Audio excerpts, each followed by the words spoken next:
Eu acho que o maior caso de turnaround do Brasil talvez tenha sido a Vale, pouco comentado, né? É uma empresa que sempre foi saudável, mas ela passou por várias dificuldades operacionais, de segurança das operações e também de alocação de capital.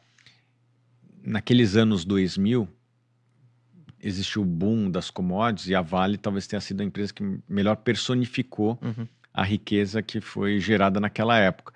E existiram uma série de alocações de capital que talvez não tenham sido as melhores possíveis e a própria empresa reconheceu e foi desativando essas unidades de negócio que não eram tão lucrativas, carvão na África, coisas do tipo, que não eram o core da empresa.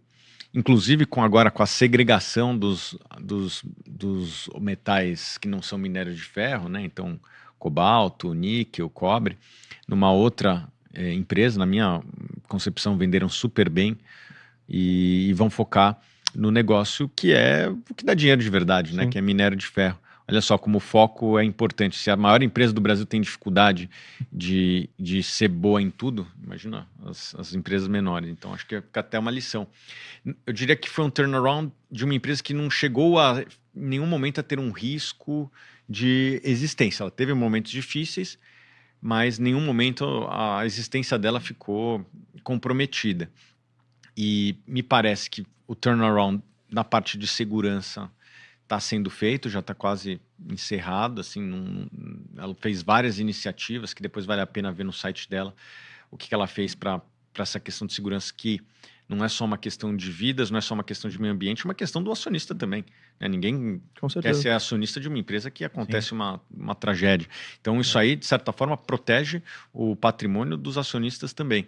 E desativou uma série de unidades de negócio que tiravam foco e dinheiro, bilhões de dólares por ano que eram perdidos nessas operações, e estava voltando para o básico, né? Back to basics. E me parece que o mercado ainda não precificou muito bem, tanto é que ela está recomprando ações, tirou mais de 20% das ações em circulação dos últimos 4 anos. Acho que poucas empresas no mundo tiraram tantas ações do mercado quanto a Vale tirou. Na minha opinião, é um turnaround que já aconteceu, mas que por motivos diversos ainda não foi precificado. Concordo. E eu até pegando o gancho, um outro caso, poderia colocar aqui de turnaround, que deu certo, vamos dizer assim, e aí eu coloco aqui, é a própria Petrobras, que quase chegou a quebrar. Exato. E na verdade, hoje, ela quase chegou a quebrar e ela pagou em 2022 60% de dividendo. Bem lembrado. Gerando, um ótimo caixa. E eu digo mais, tá? Hoje existe esse risco todo político envolvido com Petrobras. Eu acho que isso sempre vai existir, dado que tem essa mão do governo. Mas hoje, se for olhar processos de governança da Petrobras, eles são muito melhores do que eles eram lá atrás, quando houve o rombo gigantesco da empresa. Então, acho que existe o risco, mas hoje ele é muito menor. E, às vezes, o mercado não percebe isso. Eu não sei a opinião de vocês. E aqui a gente tem um analista, você também conhece bastante. Mas vocês também não têm essa visão, assim, de que hoje o mercado ainda penaliza a Petrobras como se ela fosse a mesma empresa do passado? Sim. Perfeito gancho. Eu ia falar exatamente de Petro. Assim, para mim foi, eu acho que um bom caso a gente ver a performance das ações desde o início do governo atual, né? Acho que assim, você via dos mais diversos sell-sides uma perspectiva muito pessimista, né? E que fazia sentido, tendo em vista o histórico passado do governo. Só que a Petrobras, a verdade seja dita, tem continuado a entregar operacionalmente números incríveis, etc. E aí o ponto que eu entrar é exatamente em que medida ainda esse risco, como a gente viu agora recentemente na questão dos preços dos combustíveis, né, da defasagem. Tudo bem que a gente sabe que isso penaliza a empresa de forma não relevante, né, verdade seja dita. Mas em que medida até isso talvez não seja... Tudo bem, como a gente disse, talvez o mercado ainda não tenha precificado o suficiente o potencial da Petrobras. Mas também, qual é a medida para a gente também não pesar a mão demais e talvez correr os possíveis riscos de governança do passado, porque querendo ou não, eles ainda estão ali, né? Com certeza existem riscos, embora nas mais diversas frentes, inclusive na justiça americana, a empresa está mais blindada do que era no passado. Hoje ela tem um compliance independente, tem a questão da lei das estatais, tem os acordos feitos com a justiça americana que blindam muito os acionistas, né? E tanto é que, pelo menos por enquanto, a gente não ouve falar de nenhum escândalo de corrupção. E no próprio número da empresa a gente não vê isso também, né? A empresa continua saudável. Se tivesse tendo os erros que foram cometidos no passado de Já capex, começaria a aparecer.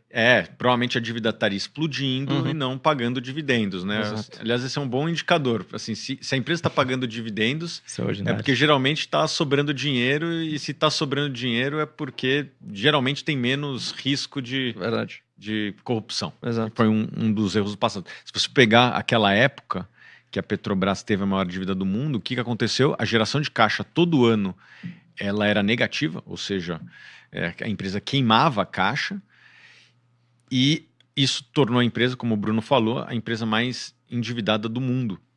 E em algum momento os dividendos tiveram que ser cortados. Estes indicadores antecedentes, ou seja, a ampliação do endividamento, a gente não está vendo hoje, o que me faz crer que o ambiente atual é muito mais seguro do que era no passado. Obviamente, uma empresa estatal brasileira não dá para ter o mesmo múltiplo de uma empresa privada americana, com os padrões de governança americanos. Se tivesse acontecido nos Estados Unidos o que aconteceu no Brasil, o pessoal iria em cana e não sairia depois. Não sairia, exato. Não sairia depois. Lá fora... O cara ia ficar, né? Lá a regulação e as leis são bem duras. Sim. Com escândalos corporativos. Então, é natural que o Brasil tenha um desconto. Na época da eleição, eu vi um desconto extremamente exagerado. A estatal brasileira, a Petrobras, ela negociava com desconto em relação a uma estatal russa que eu e vocês não poderíamos comprar. Exato. Como um ativo tem um preço menor do que algo que é proibido nós comprarmos. Isso é bizarro. Sim. Mostrava que existia um certo exagero. Nos 12 meses anteriores à eleição, a Petrobras tinha pagado 70% de dividend yield. Óbvio, teve alguns eventos extraordinários, mas é 70% de yield. Sim. Pessoal, será que não tem algum exagero no ar? A gente chegou a fazer contas lá na Suno, assim, quanto tempo a empresa precisa demorar para quebrar para ela valer o fluxo futuro a valor presente. E a gente chegava em 4 anos. Se a empresa não quebrar em 4 anos, a gente vai estar no lucro. Era essa a nossa conta. Caraca. Eu lembro, vocês foram bem vocais, né? E falar bem da Petrobras na virada do governo, eu lembro. Com certeza. E as pessoas confundiam. Isso não significa o apoio ao governo A ou B. É uma questão de valuation. E eu tô aqui para ganhar dinheiro. O meu partido é o da valorização. Exato. Do dividendo no bolso. O partido dividendo no bolso. O PDB. PDB, é isso. Partido de dividendo no bolso. Esse é uma boa. Já investi na Argentina, da Kirchner, do Milei, do Brasil do Bolsonaro, do Lula. E onde tiver oportunidade, né? Onde o nosso PDB aqui poder atuar. Legal essa sigla, vamos montar esse partido. Exatamente. Mas uma coisa, eu sabia que o pessoal tem... Eu acho de forma errada, tá, essa comparação, mas o pessoal fica sempre... Se você vê no YouTube, assim, quais são as empresas que estão pagando dividendos acima da Selic? Você está olhando muito no curto prazo. Acho que não é essa análise correta que você deveria fazer, pelo menos a minha opinião. Agora, se a gente for supor uma Selic no final do ano de 15%, supor aqui, talvez uma das únicas empresas que vai pagar dividendo em 2025 acima da Selic é a própria Petrobras. Então, assim, para o cara que às vezes quer fazer essa comparação, que não acho ser a mais ideal de se fazer, hoje a Petrobras tem um yield projetado em 2025 de 15%, pelo menos. Se você pegar uns caras mais otimistas, os caras vão para 20 e pouco. Então, assim, eu acho que é uma empresa que está mostrando, como você falou, boa geração de caixa, de certa forma saudável, tem uma política clara de distribuição de proventos, paga dividendo extraordinário e valuation fala no final do dia a sua decisão, entendeu? E adicionaria um fator, Bruno, as reservas dela têm crescido. Isso também. Isso é importante para uma empresa de petróleo, né, que quem está acompanhando às vezes conhece, às vezes não conhece tanto, mas a empresa tem as suas reservas e obviamente ela vai consumindo. Para produzir, você tem que consumir aquele estoque que você tem de reservas. E a Petrobras, nos últimos anos, ela tem conseguido ampliar as reservas numa velocidade maior do que o que ela tem consumido. O que é muito bom, e de maneira orgânica, sem fazer M&A, como é o caso dos Estados Unidos. Nos Estados Unidos, essas grandes empresas é só M&A, é compra, venda, e vai crescendo comprando reservas. A Petrobras não tem esse perfil. Ela tem conseguido ampliar suas reservas, supostamente reservas de alta qualidade, porque o pré-sal deve ser a melhor reserva do mundo, Sim. descoberta nos últimos 20 anos. Os últimos 25 anos. E sem gastar dinheiro, né, de M&A, que isso aí custa. Comprar reserva é fácil, quero ver e encontrar. Exato. E a Petrobras tem encontrado, isso sem falar da opcionalidade, que é